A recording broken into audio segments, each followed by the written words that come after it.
나아만이 고침을 받다. 시리아 왕의 군사령관 나아만 장군은 왕이 아끼는 큰 인물이고 존경받는 사람이었다. 주님께서 그를 시켜 시리아에 구원을 베풀어 주신 일이 있었다. 나아만은 강한 용사였는데 그만 나병이 걸리고 말았다. 시리아가 군대를 일으켜서 이스라엘 땅에 쳐들어갔을 때에 그곳에서 어린 소녀 하나를 잡아온 적이 있었다. 그 소녀는 나아만의 아내의 시중을 들고 있었다. 그 소녀가 여주인에게 말하였다. 주인 어른께서 사마리아에 있는 한 예언자를 만나보시면 좋겠습니다. 그분이라면 어른의 나병을 고칠 수가 있을 것입니다. 이 말을 들은 나아만은 시리아 왕에게 나아가서 이스라엘 땅에서 온 한 소녀가 한 말을 보고하였다. 시리아 왕은 기꺼이 허락하였다. 내가 이스라엘 왕에게 편지를 써 보내겠으니 가 보도록 하시오. 나아만은 은 10달란트와 금 6,000개와 옷 10벌을 가지고 가서 왕의 편지를 이스라엘 왕에게 전하였다. 그 편지에는 이렇게 쓰여 있었다. 내가 이 편지와 함께 나의 신하 나아만을 귀하에게 보냅니다. 부디 그의 나병을 고쳐주시기 바랍니다. 이스라엘 왕은 그 편지를 읽고 낙담하여 자기의 옷을 찢으며 주위를 둘러보고 말하였다. 내가 사람을 죽이고 살리는 신이라도 된다는 말인가? 이렇게 사람을 보내어 나병을 고쳐달라고 하니 될 말인가?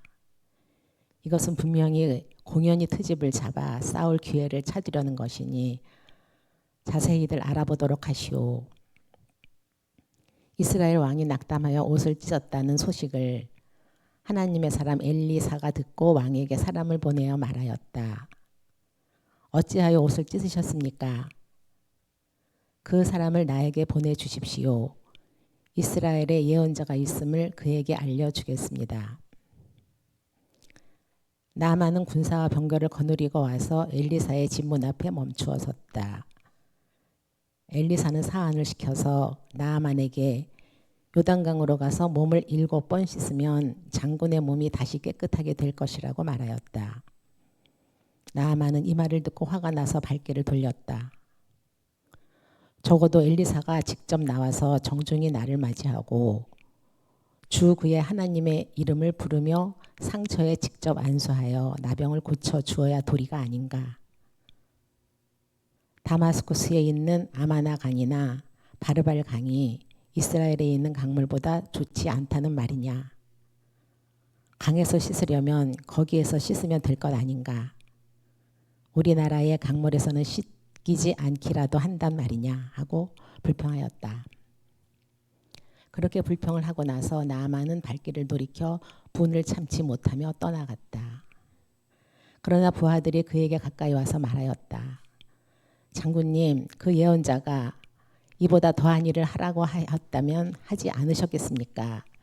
다만 몸이나 씻으시라는데 그렇게 깨끗해진다는데 그것 좀 못할 까닭이 어디 있습니까? 그리하여 나아만은 하나님의 사람이 시킨 대로 요단강으로 가서 7번 몸을 씻었다. 그러자 그의 살결이 어린아이의 살결처럼 새 살로 돌아와 깨끗하게 나았다. 나아만과 그의 모든 수행원이 하나님의 사람에게로 되돌아와 엘리사 앞에 서서 말하였다. 이제야 나는 온 세계에서 이스라엘 밖에는 하나님이 계시지 않다는 것을 알게 되었습니다. 부디 예언자님의 종인 제가 드리는 이 선물을 받아 주십시오. 오늘은 제목이 나만의 치유, 쉼표 다시 읽기. 다시 읽기가 들어갔어요. 그러니까 전에도 읽었다는 얘기잖아요. 실제로 7월 첫 번째 주일 그 성서일과 제1 독서 본문이 바로 그 나아만 치유 이야기예요. 근데 지금 몇 개월 후에 또 이 본문이 또 나온 겁니다. 그래서 지금 고민을 했어요. 이거 똑같이 하면은 재탕한다고 뭐라고 그럴 것 같고 그렇다고 해서 무시하자니 그냥 성서일과 본문인데 이거 어쩌면 좋은가. 그래서 아무튼 핵심은 복습하면서 또 새로운 메시지를 좀 들어보려고 합니다. 어쨌든 이제 그런 맥락에서 다시 한번 이제 나아만 치유 이야기를 읽어보려고 합니다. 나아만은 잘 아시죠? 시리아, 개역 성경에는 이제 아람이라고 되어 있죠. 시리아 왕의 군사령관, 그리고 왕이 아끼는 큰 인물이라고 묘사되고 있습니다. 시리아 왕의 군사령관으로서 왕이 아끼는 큰 인물이고 그뿐만 아니라 존경받는 사람이었다. 한마디로 말해서 사회적인 자, 겉사람이 훌륭한 사람입니다. 누구보다도. 제가 늘 하는 말이지만 그게 뭐 잘못된 일입니까? 겉사람 혹은 사회적인 자, 또 뭐 페르소나라고 하는 이 겉사람, 이것은 나쁜 게 아닙니다. 오해해서는 안 돼요. 이제 겉사람과 대조되는 속사람이 굉장히 그 성경에서 중요하게 취급되다 보니까 겉사람은 나쁜 거구나라고 오해할 수 있지만 속사람만큼 중요한 게 겉사람이에요. 제가 그래서 늘 이 컵 비유를 들지 않습니까? 컵에 들어있는 물도 중요하지만 담고 있는 이 컵 자체, 이 형식도 중요한 거거든요. 그러니까 이 겉사람, 이것을 항상 이 잘못된 것으로 평가절하해서는 안 됩니다. 겉사람, 사회적인 자를 잘 가꿔서 인정받는 것은 높이 평가할 일입니다. 그리고 생의 전반기, 인생의 전반기에는 스펙도 갖추고 전문가도 되고 경력도 쌓으면서 생활 현실의 기반을 다져야 합니다. 문제가 뭐죠? 문제는 겉사람을 자신과 동일시하는 거예요. 겉사람이 자기의 전부인 줄 착각하는 것입니다. 이때 이것은 진실이 아니거든요. 이때 겉사람이 거짓자로 탈바꿈하는 거죠. 그게 성경에서 옛사람입니다. 옛사람. 어쨌든 나아만이 나병에 걸렸는데 나아만이 걸린 나병은 전 그렇게 한번 해석을 해봤어요. 겉사람을 과대 포장한 자아가 앓기 쉬운 실존의 질병이다. 이 병에 걸린 사람은 사회적으로 인정받고 사람들의 시선을 끌지만 과대 포장된 자기 이미지에 갇혀서 누구와도 진실한 관계를 맺지 못합니다. 겉사람은 번듯해도 내면은 공허하고 불안합니다. 나만의 문둥병은 바로 이 같은 존재의 질병을 가리킵니다. 하나님과 사람들 그리고 자기 자신과 진실한 관계를 맺지 못해서 하나님과도 분리된 사람, 이웃, 타자와도 분리된 사람, 심지어 자기 자신과도 단절된 상태, 이게 바로 나아만이 걸린 나병이 상징하는 것이다. 그러면 어떻게 이러한 존재의 질병을 고칠 수 있을까? 이제 나아만은 이스라엘에 있는 예언자가 병을 고칠 수 있다는 어린 소녀의 말을 듣습니다. 전쟁할 때 포로로 잡아왔고 아내의 시중을 드는 하녀였습니다. 근데 그 아이가 당돌하게도 이스라엘에 예언자가 있는데 그 예언자가 당신의 병을 고쳐줄 수 있습니다. 그런 얘기를 하는 거예요. 근데 그 말을 듣고 나아만은 이스라엘을 향한 여정을 시작합니다. 얼마나 그 병을 고치고 싶은 간절한 마음이 있었으면 그 어린 소녀의 한마디에 그런 여정을 시작할 수 있었을까요? 그 갈망, 병을 낫고자 하는 갈망, 이게 있어야 되는 거죠. 이것이 이제 이스라엘을 향한 여정을 시작하게 한 것입니다. 이스라엘은 나아만에게 낯선 세계입니다.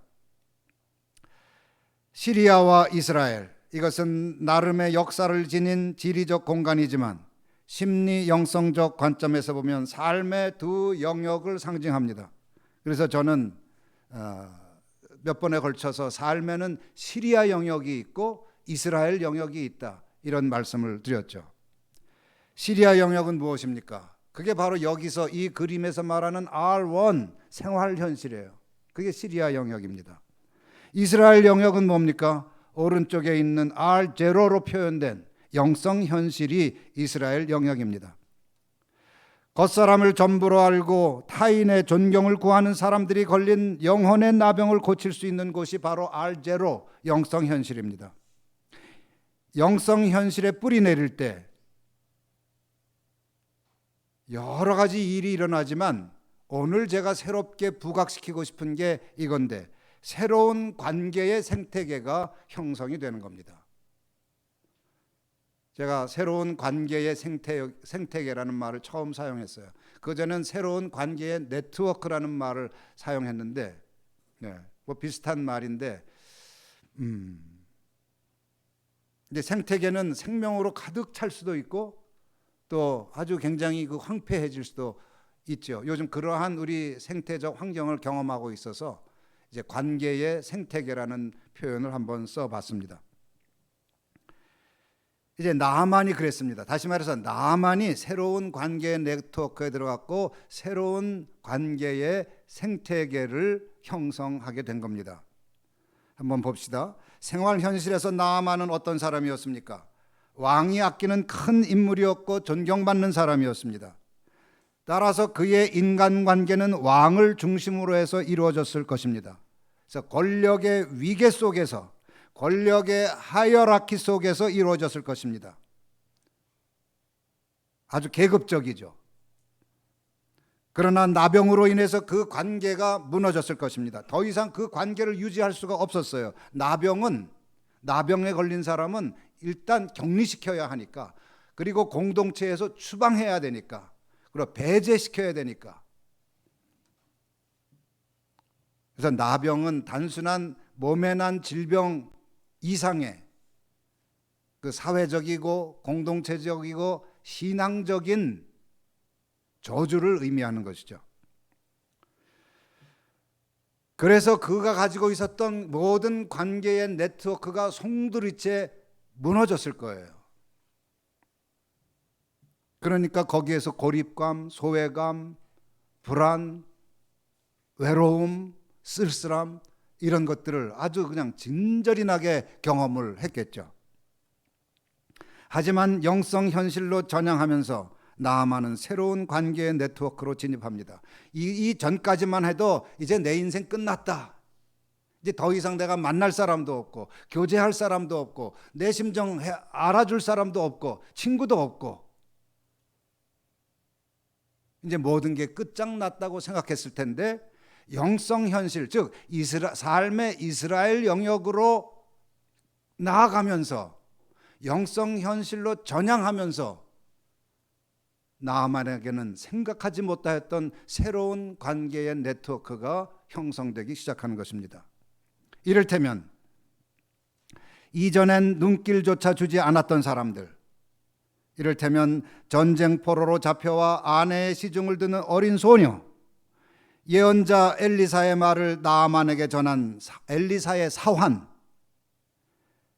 모든 것 치려고 뭐고 신경질 나서 못하겠다 하고 돌아가려는 나아만 장군을 만류한 부하들, 그리고 나중에 하나님의 사람 엘리사와의 새로운 관계의 네트워크가 펼쳐진 것입니다. 이제 그의 인간관계는 어떤 권력을 중심으로 한 수직적인, 권위적인, 억압적인 관계가 아니었어요.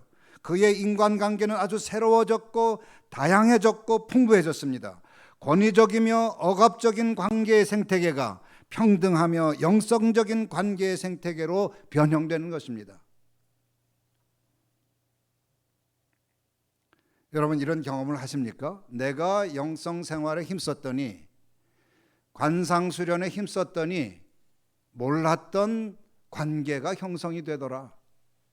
그건 혈연도 아니고 학연도 아니고 지연도 아닌데 그 어떤 관계보다도, 그 어떤 인연보다도 깊고 친밀해지더라.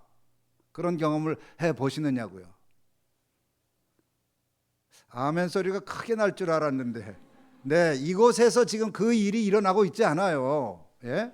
여기서 지금 학연으로 만난 사람이 몇이나 됩니까? 혈연은 좀 있네요.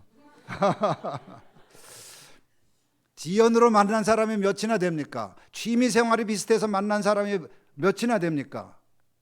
여기에서 이루어지는 인연은 혈연조차도 뛰어넘는 거룩한 인연 아니에요. 그래서 새로운 말을 또 만들었어요. 여기서는 성연, 거룩할 성자. 이 성연이 이루어지는 곳이다 말이죠. 그게 새로운 관계의 생태계예요. 관상적 영성, 관상수련을 통하여서 내가 영성 현실로 끊임없이 나아가려고 저기 R0로 전향하려고 애쓸 때 이루어지는 새로운 관계의 네트워크, 새로운 관계의 생태계, 그 거룩한 인연, 성연이 이곳에서 이루어지고 꽃피고 있다는 말씀입니다. 할렐루야. 나만이 그걸 경험한 거예요. 경험하고 있는 거예요. 요 대목이 지금 설교가 재탕이 아닌 부분입니다. 처음 얘기하는 거니까. 정말 이거 정말 멋진 거거든요. 그래요. 저도 돌아보니까 여러 가지 인연이 있지만 목회 후반부에 경험하는 이 거룩한 인연들, 정말 멋지고 아름다운 인연이 아닐 수가 없습니다. 의외로 많은 사람이 삶의 이스라엘 영역, 곧 영성 현실에 무지합니다. 그러니 삶의 깊이도 없고 높이도 없습니다. 깊이가 없으니 삶이 공허하고 높이를 모르니 삶이 경이롭지도 않습니다. 그 누구와도 진실한 관계를 맺지 못하기에 우주미아처럼 불안과 외로움 속에서 살아갑니다. 나와 너, 우리, 그리고 세계가 하나라는 일체감은 꿈도 못 꿉니다. 조각난 파편처럼 쓸쓸하게 외롭게 떠돌며 떠돌이 별처럼 살아갈 뿐입니다. 삶의 시리아 영역에서 이스라엘 영역으로의 여정, 다시 말해서 생활 현실에서 영성 현실로의 전향은 결코 쉬운 일이 아니었습니다. 이 여정에는 난관이 기다리고 있었습니다. 오로지 치유하겠다는 그 일념 하나 갖고 찾아온 나만에게 엘리사는 코빼기도 내보이지 않았습니다. 그저 사환을 시켜서 요단강에 가서 몸 7번 씻으시라오 씻으세요, 이런 말을 전할 뿐입니다. 성경은 그래서 말합니다. 나만이 화가 나서 발길을 돌렸다. 화가 나서. 그럴 만한 상황이지요. 내가 누군데 감히. 엘리사의 태도는 나만의 지위에 걸맞는 의전이 결코 아니었습니다. 하지만 시리아 영역, 즉 생활 현실에서 큰 인물도 영성 현실에서는 어린아이일 뿐이에요. 영성 현실을 탐험하려면 그 정도는 각오해야 합니다. 생활 현실에서 아무리 전문가라도 영성 현실에서는 초보자임을 겸허하게 받아들여야 합니다. 그리고 영성 현실에 뿌리 내린 사람의 말에 순종해야 합니다. 그래야 영혼의 나병을 고칠 수 있기 때문입니다. 하지만 영성 현실로 들어가려고 하면서도 나아만은 여전히 과거 생활 현실의 습에 붙들려 있습니다. 그래서 말합니다. 적어도 엘리사가 직접 나와서 정중히 나를 맞이해야 하는 것 아닌가? 아직도 자기가 군사령관이요, 아주 큰 사람인 줄 착각하는 거죠. 영성 현실의 초보자가 생활 현실에서처럼 큰 인물로 대접받기를 원합니다. 나아만의 에고가 꿈틀거리는 것이죠. 그런 나아만을 엘리사는 가차없이 문전박대해요. 나아만의 심리 현실에 또아리 틀고 있던 에고가 가만히 있지 않습니다. 또 말합니다. 하나님의 이름을 부르며 상처 위에 직접 안수하여 나병을 고쳐주어야 도리가 아닌가. 지금 이제 환자가 의사 노릇을 하는 격이죠. 의사가 제일 고치기 힘든 사람이 이런 사람입니다. 자기가 의사 노릇하려고 하는 사람. 자기가 다 안대, 자기 병을. 그럼 왜 왔어? 참. 나만이 지금 지금 이러하게 다시 한번 보면 하나님의 이름을 부르며 상처 위에 안수하여 나병을 고쳐줘야 도리가 아닌가. 어디 보긴 좀 봤나 봐요. 그렇죠? 그렇지만 자기가 의사 노릇을 함으로써 나아만은 치유 가능성에서 점점 멀어집니다. 심지어 나아만은 도리 운운하면서 분노를 터뜨립니다. 그래야 도리가 아닌가. 하지만 나아만이 주장하는 도리는 생활 현실에서 특출난 사람도 영성 현실에서는 하찮은 사람에 불과하다는 진실을 받아들이지 못하는 거짓자의 자기 합리화일 뿐입니다. 나아만의 심리 현실에선 자존심도 꿈틀거립니다. 그래서 말합니다. 다마스쿠스의 강물은 이스라엘의 강물보다 좋지 않다는 말이냐. 나아만은 여전히 생활 현실을 벗어나지 못하고 민족주의적인 우월감에 갇혀 있습니다. 그러나 영성 현실에서는 민족적 우월감도 무의미합니다.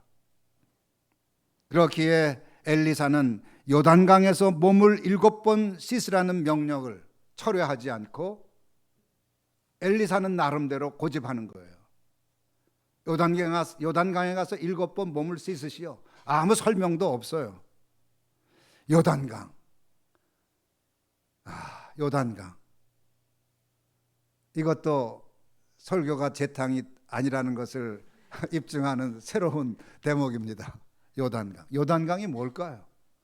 요단강이 뭐를 상징하겠습니까? 지금 시리아 영역, 이스라엘 영역, 이것은 생활 현실과 영성 현실을 상징한다. 나병은 뭐를 상징한다 그랬는데 여기 지금 요단강은 무엇을 의미할까요? 저는 이렇게 읽어봤어요. 요단강은 그것이 바로 우리를 치유하고 우리를 구원하고 우리를 온전하게 회복하는 은총의 강물, 즉 신성현실이다. 이 그림에서 저 하얀 바탕 알 무한으로 표시되어 있는 저게 요단강이에요.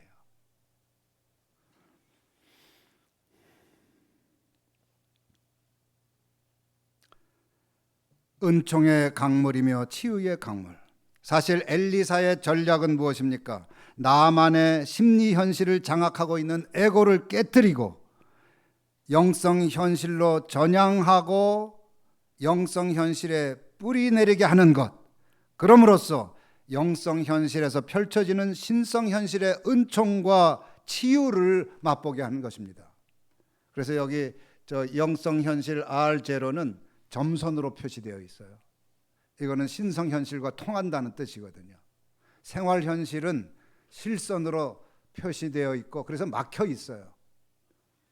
근데 영성 현실에 뿌리 내릴 때 그때 비로소 신성 현실이 열리고 요단강이 상징하는 그 치유와 은총의 강물을 우리가 흠뻑 취하면서 영혼의 나병을 고칠 수 있다는 그런 의미입니다. 하지만 이런 엘리사의 깊은 뜻을 헤아리지 못한 나아만은 의전과 관련하여 허위의식에 사로잡혔고 치유 방식과 관련하여 고정관념에 사로잡혔고 강물과 관련하여 민족적 우월감에 사로잡혔습니다. 허위의식과 고정관념과 우월감이 뒤섞인 심리현실에 압도당함으로써 이제 여기 중간에 R2 저거에 압도당함으로써 나아만은 최악을 선택합니다. 분을 참지 못하고 발길을 돌이켰다. 분을 참지 못했대요. 그럴 만도 하죠.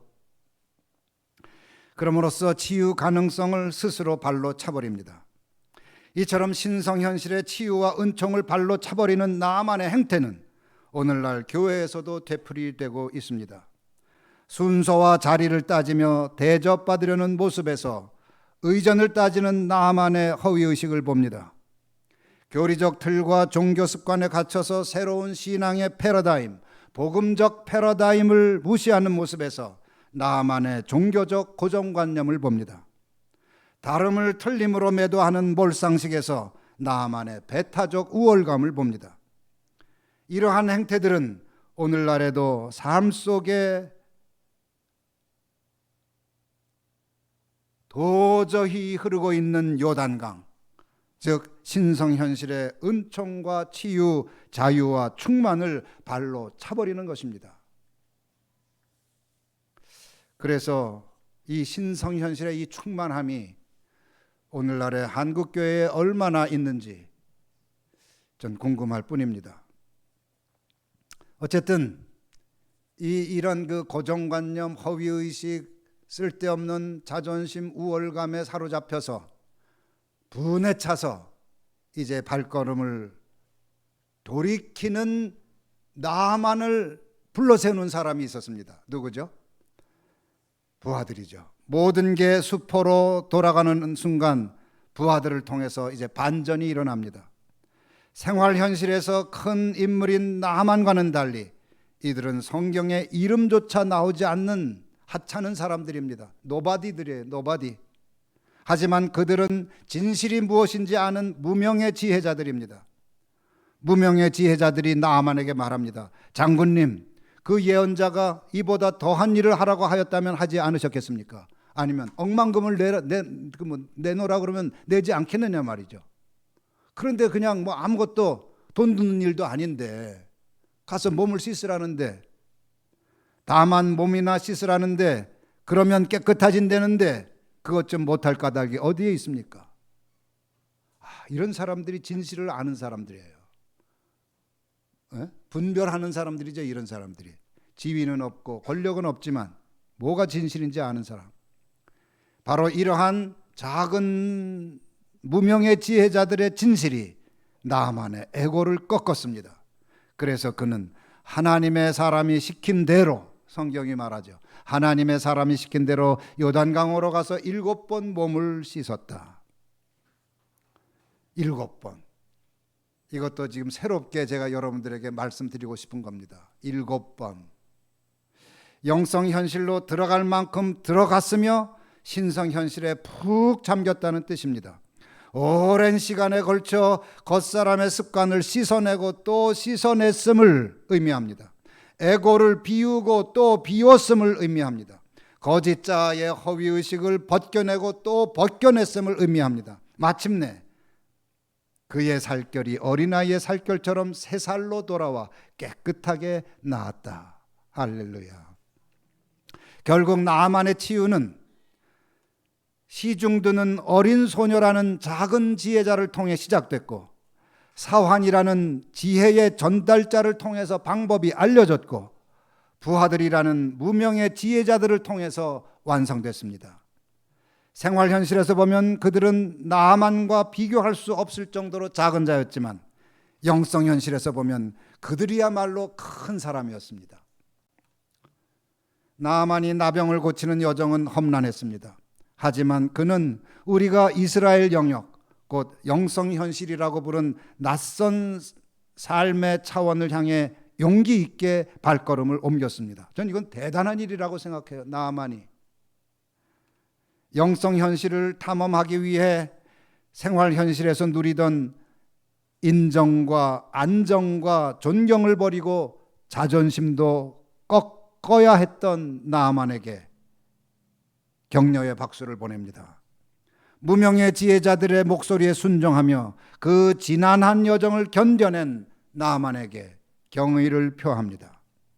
무명의 지혜자들과 새로운 관계의 네트워크를 형성하고 영적인 관계의 생태계를 조성하게 된 나아만에게 축하를 보냅니다. 마침내 요단강이라는 신성 현실에 온몸 담가 7번 씻고 또 씻은 진짜 큰 사람 나아만에게 칼체를 보냅니다. 말씀을 맺겠습니다. 요단강에서 7번 몸을 씻는 나아만을 이번에는 많이 생각을 하게 됐어요. 많이 그게 묵상이 되더라고요. 참 이 사람, 그래, 모든 자존심 버리고 모든 거 버리고 시키는 대로 요단강에 가서, 요단강 가보신 분은 알겠지만 뭐 우리가 설악산이나 지리산 큰 산에서 보는 어떤 선녀탕 같이 아주 맑고 투정 수정같이 투명한 그런 물이 아니에요. 아주 이 물도 그렇게 깨끗하지도 않고 뭐 깊지도 않고 그렇게 볼품도 없습니다. 그렇지만 시키는 대로 거기 들어가서 그 보잘것 없어 보이는 그 강에 들어가서 7번 씻고 또 씻고 또 씻습니다. 이것을 묵상하는데 생각난 게 있어요. 혹시 기억나시나요? 기도의 기하학. 기도의 기하학. 기하학에서 도형을 만드는 최소 단위가 뭐죠? 점이죠. 점이 그 점의 궤적, 이게 선이죠. 선이 지나간 궤적이 뭐죠? 면이죠. 면이 지나간 궤적, 그래서 입체가 만들어지죠. 아, 맞아. 경험을 돌이켜보면 기도도 점에서 선으로, 선에서 면으로, 면에서 입체로 발전하는 것 같습니다. 물론 이건 비유죠.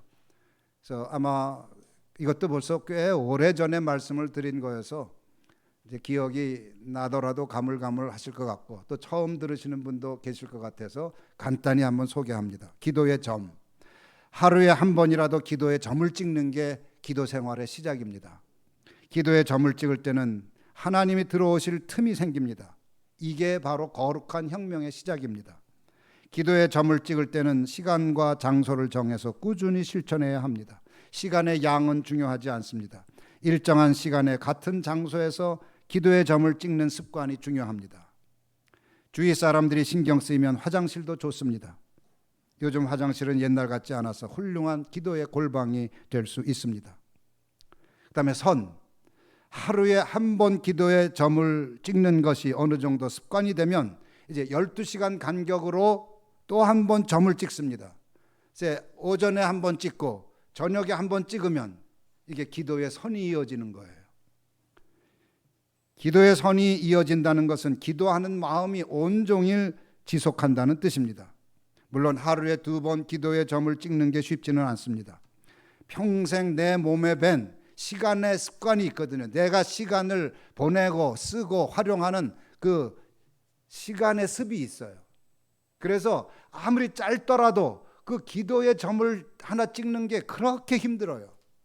시간은 물리적으로 그냥 째깍째깍 흘러가는 것이 아니라 나의 습관과 나의 사상과 나의 생각과 나의 욕망과 나의 모든 이런 것들이 뒤엉킨 하나의 덩어리이기 때문에 그래요. 시간은 덩어리입니다. 덩어리. 이건 나중에 좀 더 말씀드릴 기회가 있을 거예요. 그래서 그 시간 덩어리에 뭔가 뚫고 들어가기가 그렇게 힘든 겁니다. 그래서 거룩한 시간에 점을 찍는 거, 그게 그렇게 힘들어요. 그래서 기도 생활 하겠다고 작정을 했다가도 3일을 넘지 못하는 게 그 기도가 시간이 덩어리졌기 때문에 그렇습니다. 어쨌든 이 구습의 공격이 시작됩니다. 기도의 점을 하루에 2번 찍는 영적 혁명을 시작한 사람은 바로 이 구습을 극복해야 돼요. 덩어리진 시간과의 싸움. 호락호락한 일은 아니나 고비를 넘기면 습관으로 자리 잡습니다. 수레바퀴는 처음에 돌리기가 어렵지 일단 굴러가기 시작하면 이제 저절로 돌아갑니다. 그 다음에 3번째, 면. 기도의 점을 찍고 선을 잇는 수련을 꾸준히 하면 기도의 면이 만들어집니다. 그렇게 되면 삶과 사람에게서 새로운 면이 보입니다. 하나님의 눈으로, 하나님의 시선으로 보기 시작하기 때문입니다. 표면뿐 아니라 이면이 보입니다. 정면뿐 아니라 측면이 보입니다. 단면뿐 아니라 다면이 보입니다. 외면뿐 아니라 내면이 보입니다. 이면, 측면, 다면, 내면이 보이기에 사람도 입체적으로 보입니다. 겉사람뿐만 아니라 저 사람의 속사람도 보입니다. 고통받고 있는 그 심리 현실의 상처도 보입니다. 참자도 보입니다. 삶도 전체적으로 보입니다. 일면이나 포면뿐 아니라 다면과 심층이 보이기에 삶의 시련과 고통 너머에서 역사하는 은총과 섭리를 발견합니다. 마지막 입체. 기도의 입체는 삶 전체에 스며들 정도로 기도가 풍성해지는 경지입니다. 기도가 일상의 모든 것에, 마음과 생각에, 말과 행동에, 인간관계와 일 속에서 쉬지 않고 흐릅니다. 기도의 점을 찍으면 하나님을 위한 틈이 생기고, 기도의 선을 이으면 기도하는 마음이 유지되고, 기도의 면이 형성되면 보이지 않던 면들이 보인다면 기도의 입체가 형성될 때 어떤 일이 일어날까요? 삶의 모든 순간을 기도하는 마음으로 살며, 모든 일을 기도하는 마음으로 행하며, 모든 사람을 기도하는 마음으로 대합니다. 이때 삶이 기도가 되고 기도가 삶이 됩니다. 기도하던 기도자는 마침내 기도가 됩니다. 이때 좋은 일이나 나쁜 일, 행복한 일이나 불행한 일 모두가 하나님의 섭리 가운데서 일어나는 은총의 또 다른 얼굴임을 깨닫게 됩니다.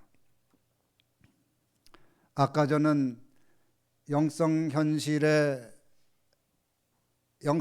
향한 나만의 여정을 축하하고 갈채를 보낸다고 했는데, 사실 저는 나만에게서 관상기도라는 낯선 수련을 통해 영적 탐험을 시작한 여러분의 모습을 봅니다.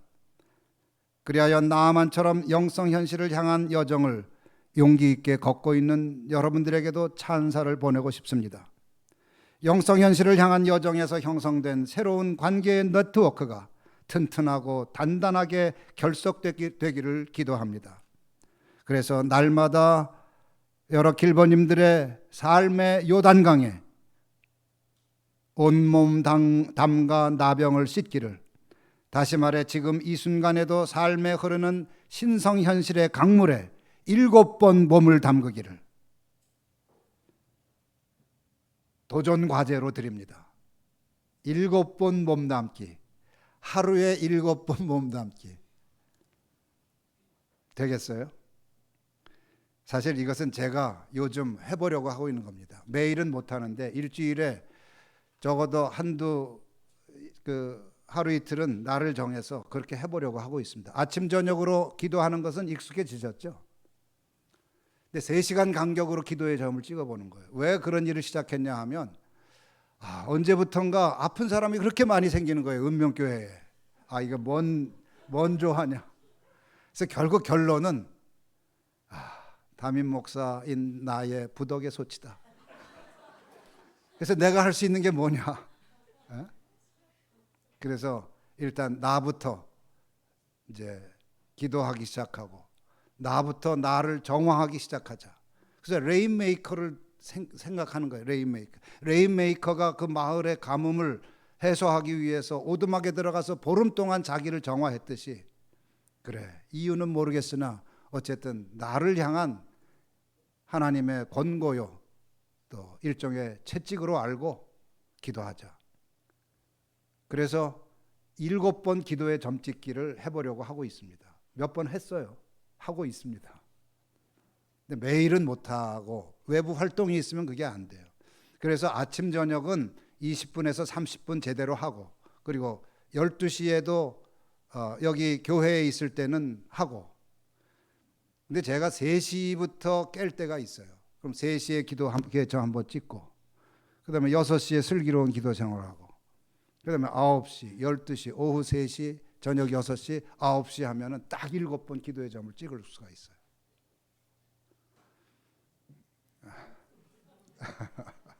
지금 자랑하려고 하는 게 아니라 지금 할 수 있는 게 이거밖에 없어요. 그랬더니 소위도 낮다고 그러고, 어쨌든 아주 병 걸린 사람들이 다 그래도 어쨌든 승리해서 돌아오는 것 같아서 그나마 좀 위로가 되기는 하는데, 아무튼 그렇습니다. 그래서 저는 저 나름대로 제 일상에서 흐르고 있는 요단강에 몸을 씻자, 지금 그러고 있습니다. 그렇게 하면 우리가 함께 일상 속에 흐르는 신성현실의 강물에 7번까지는 아니더라도 몸을 담가 씻고 또 씻으면 상상을 초월하는 치유와 회복의 은총이 있을 줄로 믿습니다. 할렐루야. 기도합시다.